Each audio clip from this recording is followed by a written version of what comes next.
Hi, this is Yolanda Van Veen, and in this segment, we're going to talk about how to harvest and store tomatoes or tomatoes. Tomatoes are a wonderful vegetable, and they are also considered a fruit by some people, and they're easy to grow. They make a big vine, and they need to be on a trellis or a tomato cage or a teepee, something to grab onto because they do make a vine. So how do you know when the fruit is ready?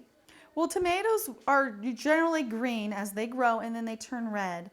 So I always like to wait at least a week after they turn red to harvest because that way they can get some more sun and plump up even more and get sweeter. Because if you cut them out as soon as they turn red, sometimes they're not as sweet as if you wait just a little bit longer. And it doesn't matter what type of tomato, they pretty much follow the same rule. And when you're harvesting them, you can try to pull them right off the plant, but a lot of times you'll do damage to it. So either hold the main stem and pull it off or actually cut off just above the tomato line.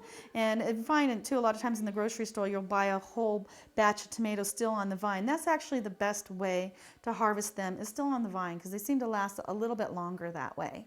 So when you're storing tomatoes, it's best to keep them in a cool place like your refrigerator. You can always keep them in the garage or anywhere where it's not freezing but still very cool. And give them lots of air because they don't want to be wrapped in plastic because then they can't breathe. And so you can store them for up to a month or longer in the refrigerator and use them whenever needed.